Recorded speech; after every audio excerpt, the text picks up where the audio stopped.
Skyler Shane एक marine biologist Jack Bowman के साथ में सुमात्रान लेक के एक हिस्से में रिसर्च कर रही थी।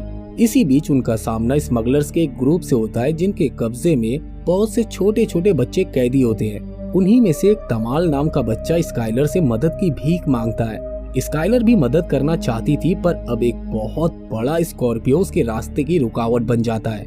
आगे की कहानी जानने के लिए पहले वीडियो को लाइक करके चैनल को सब्सक्राइब कर दें।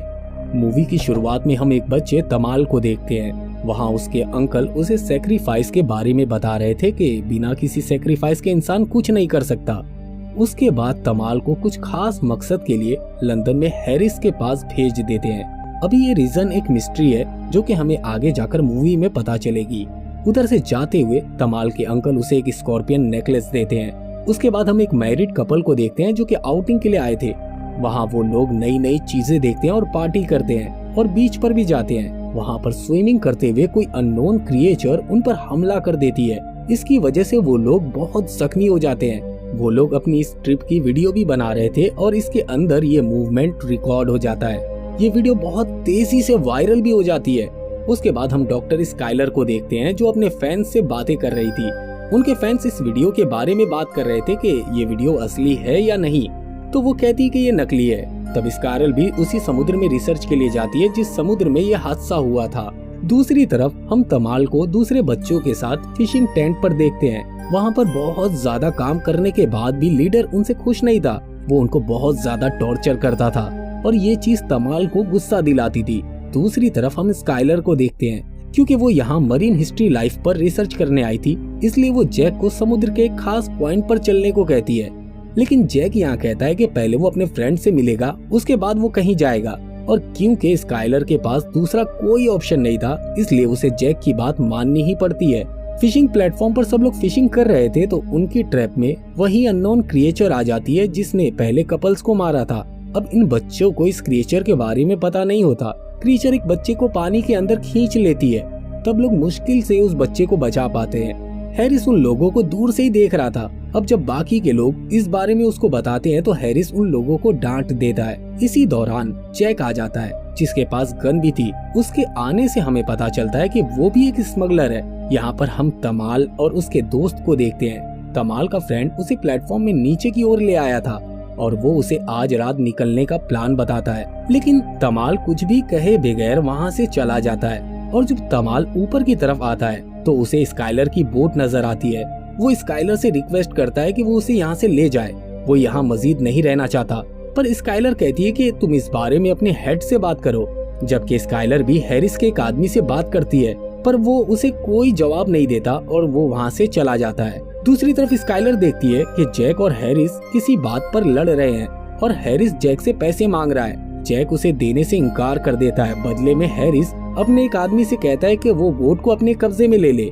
जैक जल्दी से उन्हें गन पॉइंट पर ले लेता है और अपनी बोट को लेकर वहाँ से चला जाता है। बच्चों का वो लीडर जो बच्चों को बहुत ज्यादा टॉर्चर करता है, उसे तमाल के फ्रेंड का यहाँ से भागने के प्लान के बारे में पता चल जाता है, इसलिए वो उसे मारने की कोशिश कर रहा था। वो लड़का अपने डिफेंस में उस आदमी को इंजर्ड कर देता है और उसे समुद्र में गिरा देता है। पानी में वो क्रिएचर उस आदमी का हाथ खा लेता है। फिर वो लड़का जिसने उस आदमी को पानी में गिराया था जल्दी से हैरिस के और उसके आदमी के पास आ जाता है। लेकिन हैरिस का वो आदमी बहुत गुस्से में था। वो अपने हाथ में पकड़ा हुआ वेपन बच्चे के मुंह पर मारकर उसे जख्मी कर देता है, जिससे वो लड़का बेहोश हो जाता है। दूसरी तरफ स्काइलर हैरिस की रिपोर्ट एक पुलिस को करती है। वो पुलिस ऑफिसर उसकी बातों को सीरियसली नहीं लेता और जैक को कहता है कि वो जल्दी से उसके पैसे वापस कर दे। उधर कल्चर फंक्शन में स्काइलर एक लड़की को देखती है और उसे ऐसा लगता है कि ये शायद उसकी मिसिंग डॉटर है। लेकिन जब वो उसके पास जाती है तो पता चलता है कि वो कोई और है और ये देखकर वो बहुत ज्यादा अपसेट हो जाती है। उसके बाद हम दोबारा से तमाल और उसके फ्रेंड को देखते हैं जिसको हैरिस के आदमी ने मारा था। उसकी हालत बहुत खराब थी। वो तमाल को एक नाइफ देता है और कहता है कि तुम यहाँ से भाग जाओ। ये कहते ही वो मर जाता है। फ्रेंड की मौत से तमाल बहुत ज्यादा इमोशनल हो गया था। वो अपने आप से वादा करता है कि वो इसकी मौत का बदला जरूर लेगा। उधर हम जैक और स्काइलर को देखते हैं। जैक जानता था कि स्काइलर तमाल को निकालना चाहती थी, इसलिए वो उसे ऑफर करता है कि वो कुछ पैसा दे दे, बदले में वो उसकी हेल्प करेगा। लेकिन स्काइलर उसकी बात नहीं मानती। उसके बाद तमाल अपना एक रिचुअल परफॉर्म कर रहा था। वो समुद्र के पास जाकर अपने पेट पर एक कट लगाता है और अपना खून पानी में फेंक देता है। कट लगने और खून निकलने की वजह से तमाल वहाँ बेहोश हो जाता है और जब उसे होश आता है तो हम उसी क्रिएचर को देखते हैं, लेकिन वो तमाल को कुछ भी नुकसान पहुंचाए बगैर वहाँ से चला जाता है। दूसरी तरफ हम स्काइलर को रिसर्च करते हुए देखते हैं, जहाँ उसे समुद्र में एक डेड बॉडी मिलती है और ये बॉडी फिशिंग प्लेटफॉर्म के एक आदमी की थी और बॉडी की हालत बहुत ज्यादा खराब थी। यहाँ स्काइलर उस बॉडी के बारे में पता लगाना चाहती थी, तमाल और बाकी बच्चों को बचाना चाहती थी, इसलिए वो फिशिंग प्लेटफॉर्म पर जाना चाहती है और जैक की पैसों वाली पेशकश को मान लेती है। आधी रात को जब तमाल का एक साथी वॉशरूम में जाता है तभी वो क्रिएचर उसे पकड़ लेती है और मार देती है। दूसरी तरफ हम देखते हैं स्काइलर प्लेटफॉर्म के पास आ रही थी। हैरिस का आदमी डेड बॉडी को पानी में फेंकने की कोशिश कर रहा था और ये स्काइलर देख लेती है और उसे अपना अंदाजा बिल्कुल सही लगता है। उसके साथ वो बहुत ज्यादा डर भी जाती है। उसके बाद स्काइलर छुपकर तमाल के पास पहुंचती है और उसे अपने साथ चलने को कहती है, लेकिन अब तमाल चलने को राजी नहीं था। उधर जैक हैरिस को उसके आदमी की बॉडी दिखाता है और उससे पूछता है कि तुम अब क्या करने लगे। अब हैरिस कुछ नहीं कहता और यहाँ इन दोनों के दरमियान लड़ाई होने लगती है। हैरिस के लोग उन पर शूट करने लगते हैं, इसलिए अब वो अपनी बोट को स्टार्ट करके वहाँ से चले जाते हैं, पर स्काइलर फिशिंग प्लेटफॉर्म पर ही रह जाती है। फिर हैरिस के लोग भी स्काइलर को देख लेते हैं और उनका मानना था कि औरत का बोट पर होना अपशगुन माना जाता है, इसलिए वो स्काइलर को एक रूम के अंदर बंद कर देते हैं। दूसरी तरफ तमाल को एक बच्चा तंग करने लगता है और उन लोगों के दरमियान लड़ाई शुरू हो जाती है। फिर यहाँ पर चेक करते हुए पता चलता है कि तमाल तो एक लड़की है और इससे उसे बहुत ज्यादा गुस्सा आ जाता है और हैरिस उसे मारने का प्लान करता है। लेकिन जैसे ही वो आदमी तमाल को मारने के लिए आगे बढ़ता है, वहाँ पर वही क्रिएचर आ जाती है और अपना एक बॉडी पार्ट उस आदमी के अंदर घुसा देती है, जिससे वो आदमी मर जाता है। तमाल जो कि एक लड़की थी वो बच जाती है। इन सब के बाद हैरिस बहुत ज्यादा डर गया था। अब वो फैसला करता है कि अब वो तमाल को उसी क्रिएचर को खिला देगा, इस उम्मीद में कि शायद इसको खाने के बाद वो उसे छोड़ देगा। इसी दौरान स्काइलर आ जाती है और तमाल को बचा लेती है। और दूसरी तरफ हम देखते हैं जैक भी अपनी बोट से देख रहा था, लेकिन उसको कुछ भी समझ में नहीं आ रहा था कि यहाँ क्या हो रहा है। उसके बाद हैरिस तमाल को मारने के लिए आगे बढ़ता है, लेकिन इतने में ही वो क्रिएचर आ जाती है और यहाँ पर वो लोग पूरी तरह से क्रिएचर को देख पा रहे थे।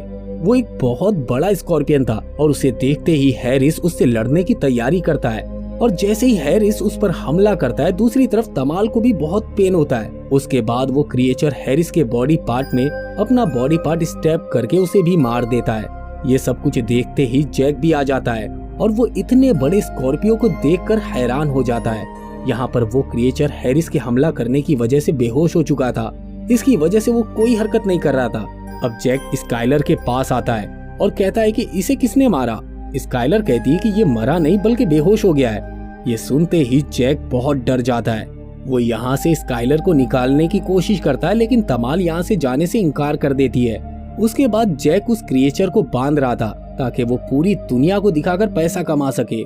स्काइलर के मना करने के बाद भी जैक उसे बांधते रहता है। जब ये लोग तमाल को लेके वहाँ से जा रहे होते हैं, तभी वहाँ क्रिएचर को भी होश आ जाता है और अब वो क्रिएचर उन पर हमला करने लगा था। यहाँ पर इनके पास उसे मारने के अलावा कोई ऑप्शन नहीं था।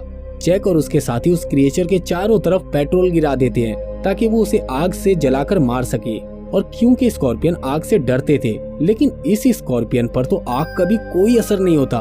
फिर ये स्कॉर्पियन अपने डंक को जैक के साथी में घुसाकर उसे मार डालता है और साथ ही में वो जैक को भी इंजर्ड कर देता है। अब सब कुछ देखने के बाद तमाल अपना चाकू निकालती है जो कि उसे उसके फ्रेंड ने दिया था। अब वो उसके ऊपर चढ़कर उस स्कॉर्पियन को मार डालती है। अब स्काइलर भी देखती है कि जैक भी मर चुका है और जैसे ही वो पीछे मुड़कर देखती है, तमाल भी कहीं नहीं होती। तमाल को वो हर जगह ढूंढती है, लेकिन वो उसे नहीं मिलती, सिर्फ उसका नेकलेस ही मिलता है। कुछ वक्त गुजरता है। स्काइलर तमाल को ढूंढते हुए उसके अंकल के घर जाती है। वहाँ उसके अंकल कहते हैं कि दुनिया में ऐसा कोई इंसान नहीं है जो तमाल की मदद कर सके। वो वहाँ से स्काइलर को भगा देता है, लेकिन स्काइलर जाती नहीं। वो वहीं पर तमाल को ढूंढने लगती है और तमाल के मिलने पर वो उसके पास जाती है, लेकिन वहाँ के हालात देखने के बाद वो परेशान हो जाती है। यहाँ तमाल ने उसके सामने एक स्कॉर्पियो को जन्म दिया था। उस स्कॉर्पियो को देखकर स्काइलर बहुत ज्यादा डर जाती है और वो उसे मारने लगती है। ये देखकर तमाल को बहुत गुस्सा आ जाता है और वो उसे भगा देती है। और साथ ही में हम देखते हैं कि तमाल के रूम में बहुत ज्यादा स्कॉर्पियो है और यही वो सैक्रिफाइस था जो मूवी के शुरू में तमाल के अंकल उसे बता रहे थे। और इसी के साथ ये मूवी यहीं पर खत्म हो जाती है। अगर आपको हमारा ये वीडियो पसंद आए तो वीडियो को लाइक, चैनल को सब्सक्राइब और हाँ, बेल आइकन के बटन को दबाना ना भूलें।